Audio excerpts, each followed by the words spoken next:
இன்றைக்கி வந்து நம்ம சேனலில் ஒரு ஸ்வீட் ரெசிபி தாங்க செய்ய போகிறோம். ஃபஸ்ட்டு உங்கள் எல்லாருக்கும் தஞ்சை கிச்சன் சார்பாக உங்கள் எல்லாருக்கும் happy new year.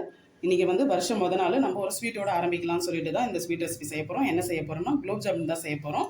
Readymade mixed மாவு மிக்ஸை வச்சு தான் செய்ய போகிறோம். இன்றைக்கி நான் வந்து ஒரு பேக்கெட் மாவு எடுத்திருக்கேன். அது இந்த மாதிரி வச்சுருக்கு. இப்போ இதில் வந்துட்டு ஒரு ஸ்பூன் வந்துட்டு நெய் சேர்த்துக்கலாம்.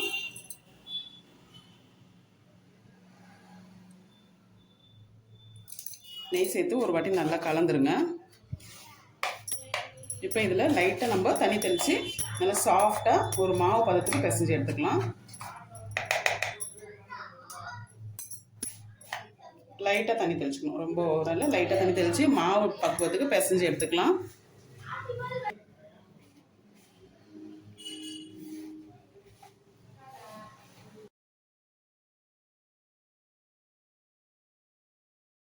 இப்போ நல்லா பிசைஞ்சாச்சு, சாஃப்டாக இருக்குது பாருங்கள். இந்த மாதிரி சாஃப்டாக பிசைஞ்சிடணும். இது மேலே லைட்டாக நெய் வந்து அப்ளை பண்ணிக்கிறோம், காஞ்சி போகாமல் இருக்குது. ஒரு 10 நிமிஷம் போல் ஊறட்டும்.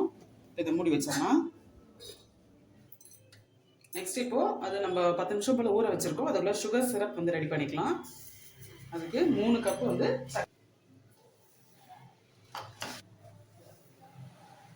இப்போ இதுக்கு 3 கப் போல் தண்ணி சேர்த்துக்கிறேன்.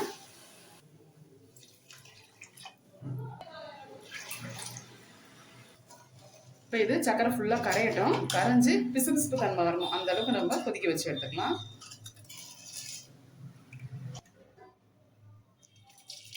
சுகரில் வந்து டஸ்டெல்லாம் இருக்கும், அதுக்காக இந்த மாதிரி வடிகட்டிக்கோங்க. ஃபஸ்ட்டு நல்லா சக்கரை கரைஞ்சோன்னே மறுபடியும் கடாயிலே ஊற்றி நல்லா கொதிக்க வைக்கலாம். பிசு பிசுப்பு தன்மை வரணும், அது வரைக்கும் நம்ம கொதிக்க வச்சு எடுத்துக்கலாம். ஒரு 10 நிமிஷம் போல் ஆயிடுச்சு. இப்போ மாவு வந்து நம்ம உருண்டை பண்ணிக்கலாம். கொஞ்சம் கொஞ்சமாக எடுத்துக்கோங்க. எடுத்து இந்த மாதிரி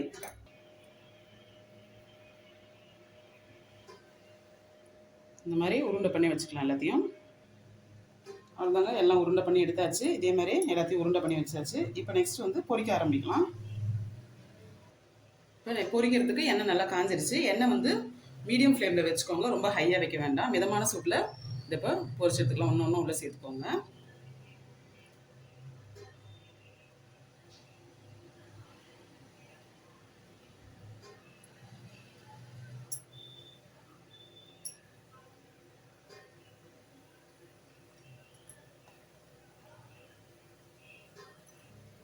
இப்போ பாருங்கள், இந்த மாதிரி நல்லா பிசு பிசுப்பு தன்மை வரணும், அந்த அளவுக்கு இதை எடுத்தாச்சு. இப்போ இது வந்து சக்கரை பாகு வந்து நம்மளுக்கு கட்டி கட்டியாகிடும். அது கட்டாமல் இருக்கிறதுக்கு கொஞ்சமாக லைம் ஜூஸ் ஊற்றிக்கலாம். ஊற்றி கலந்து வச்சுருங்க. இப்போ நம்ம பொரிச்சு இதை அப்படியே எடுத்து இதில் போட்டுக்கலாம்.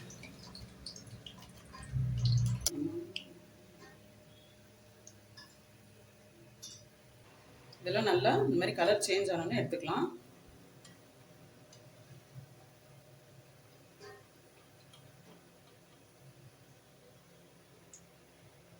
அப்படியே எடுத்து இப்போ ஜீராவில் போட்டுக்கலாம்.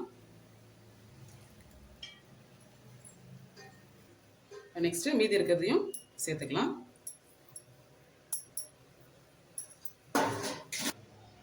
நெக்ஸ்ட் காய்ச்சி இதில் சேர்த்துக்கலாம்.